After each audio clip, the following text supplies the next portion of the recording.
Hello and welcome back. For those who subscribe, only two people subscribe at the moment.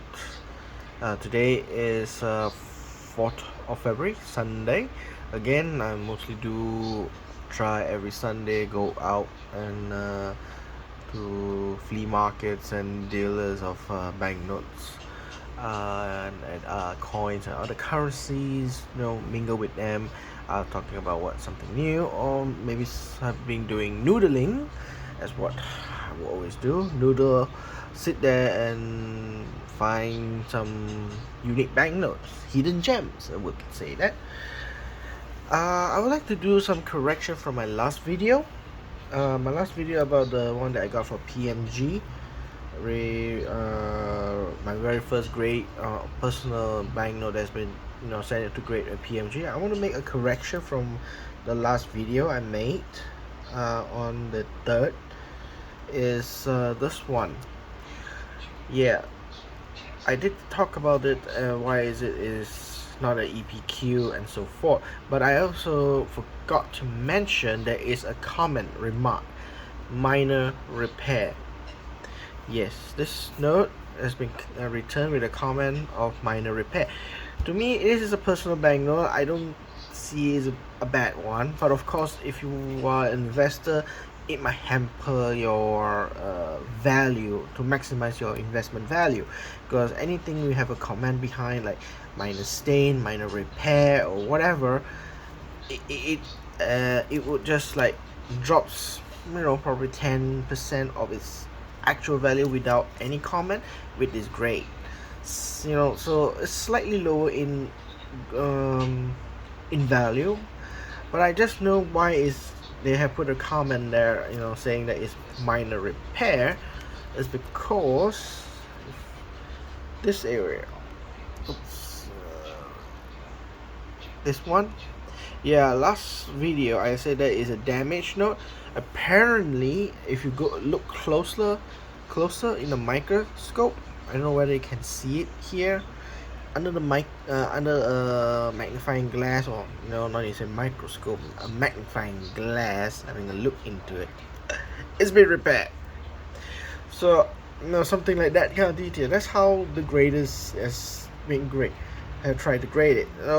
They say it's a minor repair here, and there's a cut here actually at this corner. This corner has been cut by, I think it's like a blade or something, because it's a very clean cut.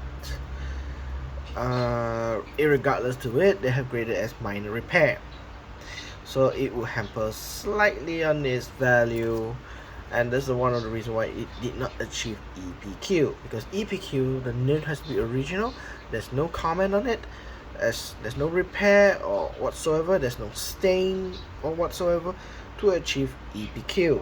Similar, like like this one, although it has folded multiple times, this note has been folded multiple times, achieving 35 grade, fair. Okay, very fine. To me it's very fair grade out of 70. Now you can see a lot of fold lines here. I don't know whether the other light here you can have a look or see it, but I can see it, of course, the lines here, as I described in the last video, but it still achieve EPQ. Yeah, still achieve EPQ, exceptional paper quality. This doesn't, because this is not repaired, it is as it is. So that is one of the reasons I would like to add in record. I did not mention about the minor repair, so just want to put it in the correction there. There is additional information. There is a minor repair on this one. Okay,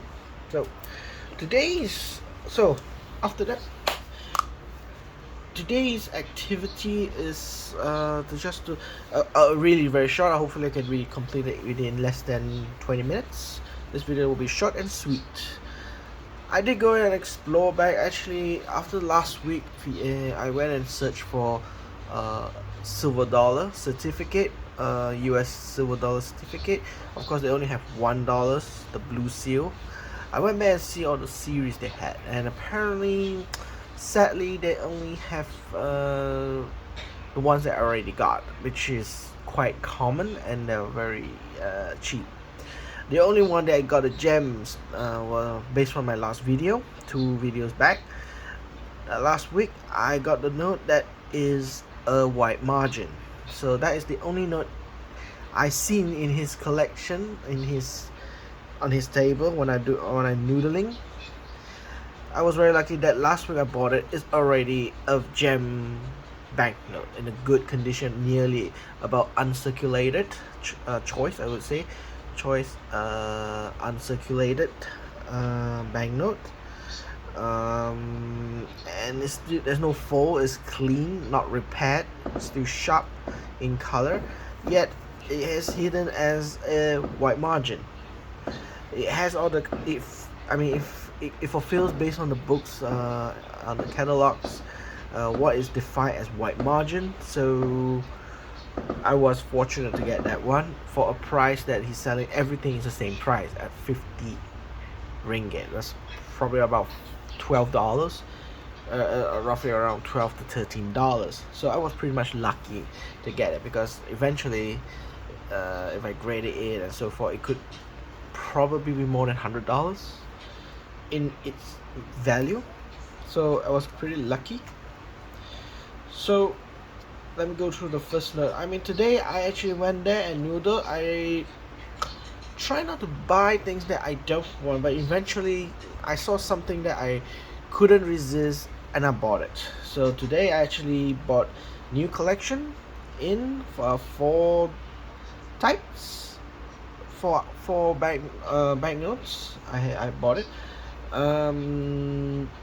3 countries, 1 Japan, 1 United States, and the other one is Nicaragua. So let me start with Nicaragua. Now I haven't done my research yet to talk about detail. That is why I say it's quite short and sweet today's video. This one is from Nicaragua, Banco Central de Nicaragua, 50 Cordobas. Very beautiful. This banknote is very unique because this is how it looks in horizontal, but this note design is for vertical. From front and back is vertical, and it's polymer, pure polymer. So it's a very beautiful note. One thing that catches me, even is in the pile.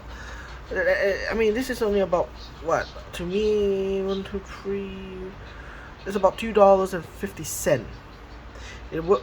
I bought it about $2.50 for this one. Obviously, probably 50 Cordobas is in money exchange is maybe lower than that, but being uncirculated and finding a cheap banknote polymer in this condition, not used, is pretty difficult to find. So pretty much is a plus for me. Serial number wise, nothing special, 024994429, nothing hint there, but its serial number, it doesn't use a normal prefix, they use BCN. So that just clicks me. I thought this in my note, it clicks me in the beginning that this note is actually a commemorative banknote. It's not a regular general circulation banknote. I did my study about it when I purchased it. I just make guesses. It looks pretty. Definitely is pretty, beautiful, but is it worth any rarities or value? Probably not. Is it commemorative or general circulation? By looking at how the prefix alphabet is, BCN, probably is most likely stands for Banco Central de Nicaragua, BCN. Probably is that is a commemorative banknote, because when I look at it now, it did not say anything here that is probably is this. Yeah, Banco Central de Nicaragua, fundado in 1960. So it's a 50 years, 50 años, 50 years. This is the 50th anniversary of the bank establishment.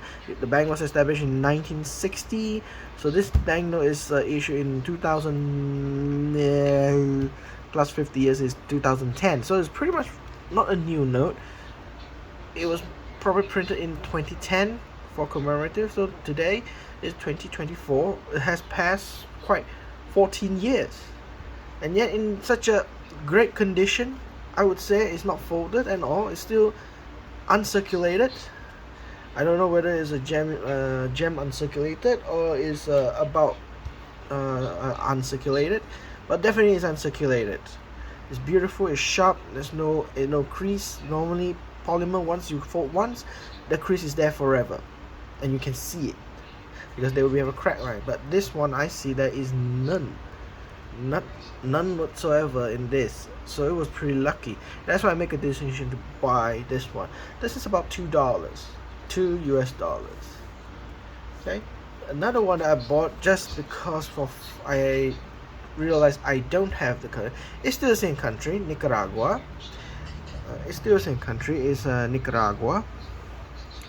By looking at the prefix, that is what actually makes me want to get it. Makes me want to get it. If you look at it closely, its serial number is prefix A1.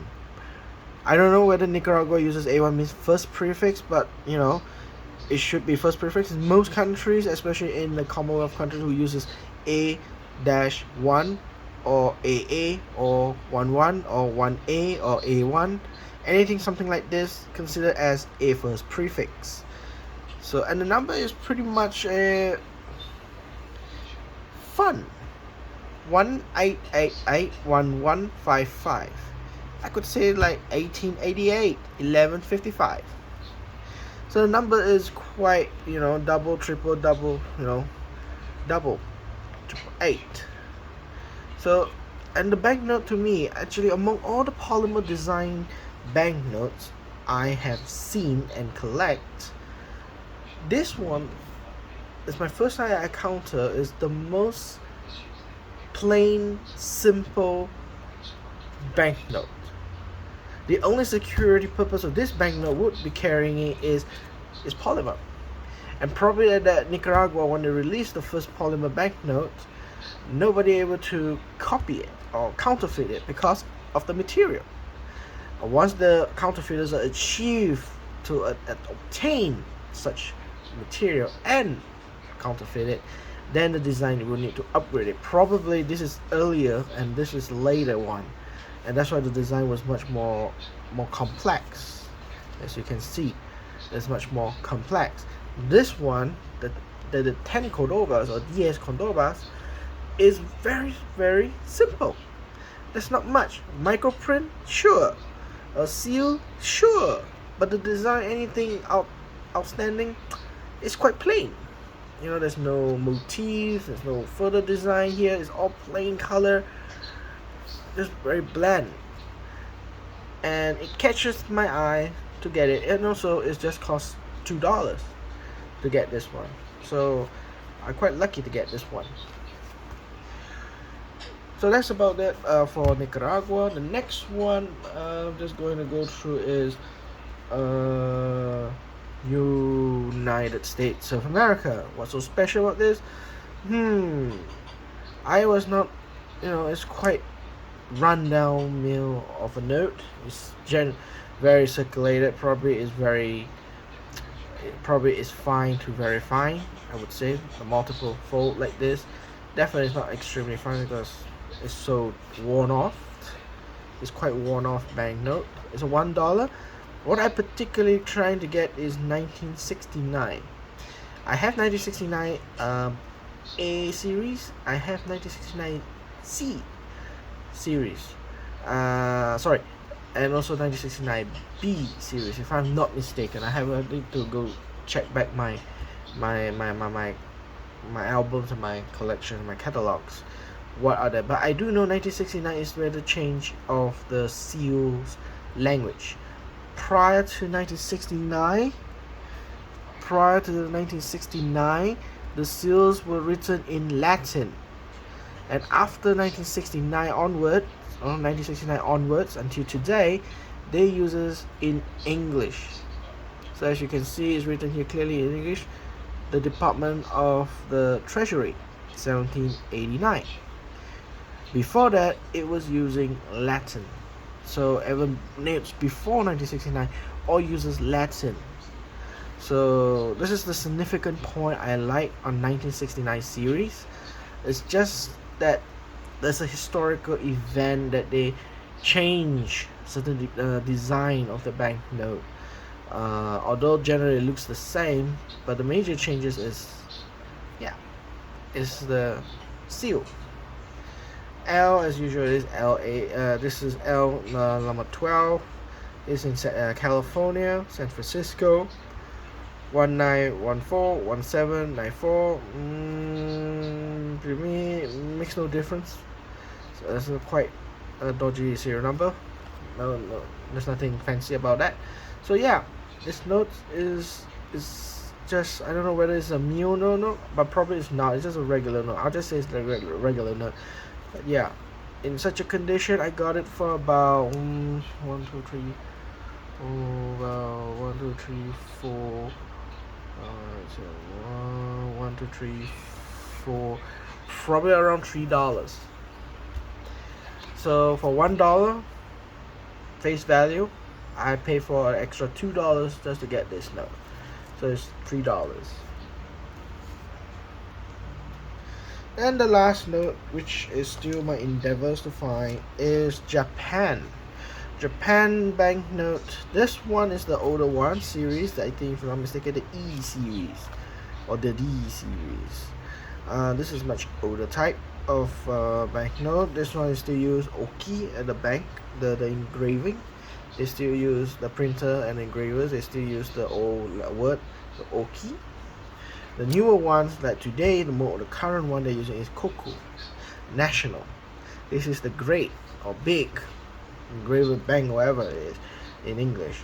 What I particularly attracted to me is I don't have the old series of this series, actually, particularly the series where the serial number is navy blue. I have black, I have green, I have brown, but I don't have blue. So that is what catches me. I able to find a blue one series, an older one blue series. So it's a catch for me. This note is a catch for me. Yeah, of course this is the double prefix. Obviously, if it's a single prefix, that would be great because those are even harder to find. Still, it will be my adventure to find another banknote from this. Probably when I go to Japan, I will try and find those single prefix because those are very difficult to find. So yeah, blue double prefix. Condition wise, I would say very fine to very fine condition. The folding is quite bad actually, and it's stained a lot. But yet the note is durable, which is quite common in the Japanese banknotes. They don't tear off easy because of the material they use. It's uniquely Japanese banknote material. They don't have fibers that goes off like strands, like cotton, like strands coming off. Most of the banknote you see, especially like Americans, the corners start to curve one side. And then if you do it, you look it in the in the lens or zoom or in the loop, when you look into it, microscope or magnifying glass, okay, you find that they're very hairy in this part. You find it like hairy. There's like hair or fibers that are coming off. So a lot of the common banknotes, they use those kind of material, but the Japanese, they don't. It's something is very hard. The paper is very hard. That is why when this Japanese banknote, when they fold it, as you can see, when they're folded really, really badly. You can it creases instantly. It creases instantly. So it is really bad. And of course, if you look at the Japanese one thing I like is because it's their watermarks. The watermarks are great. You see that? The watermark is very sharp and detailed. It's very sharp. That's one of the major security features they had, and this is one more security features here. One of the great security features is this one. A watermark is detailed compared to the regular one that we see in many countries like Britain, any Commonwealth countries like Singapore, that uses a paper currency with a watermark. They cannot get as detailed as this because of the material they use. The Japanese paper allows them to make such details, and that is one thing uniquely Japanese currency, if you ask me. But the disadvantages, and then of course the other advantage plus side, is they are very rigid.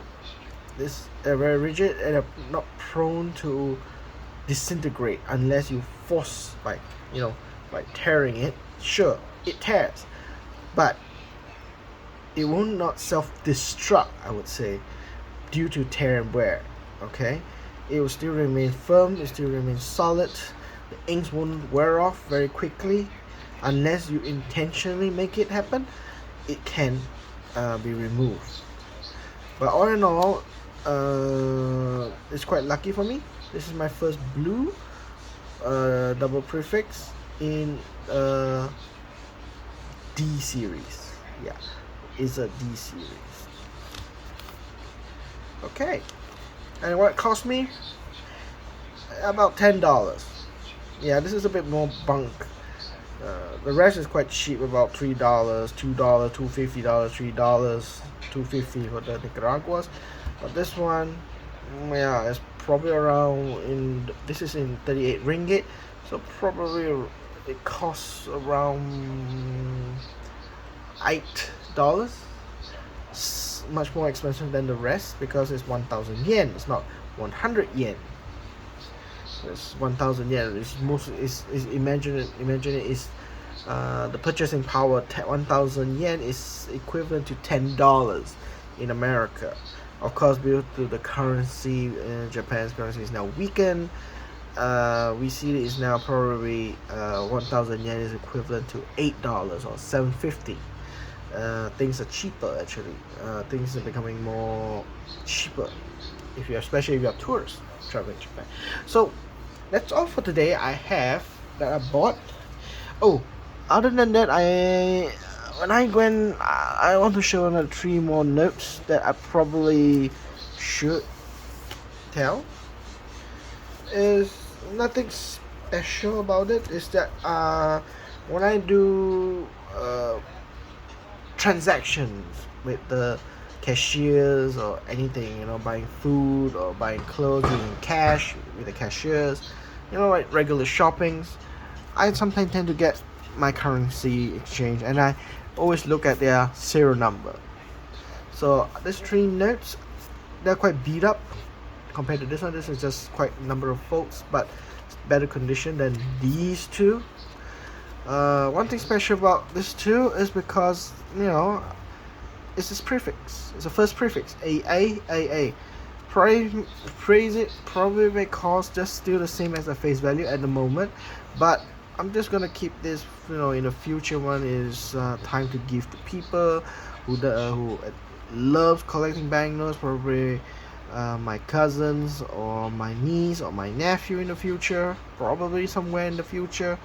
Or my partner in crime, I would say, my partner in crime, interested to have its collection. I would probably just give one of these to fulfill those collection, those especially the ones to collect the prefix, so something like that. But condition wise, it's not uncirculated, it's definitely used, very worn. I would just say it's fine, just very fine.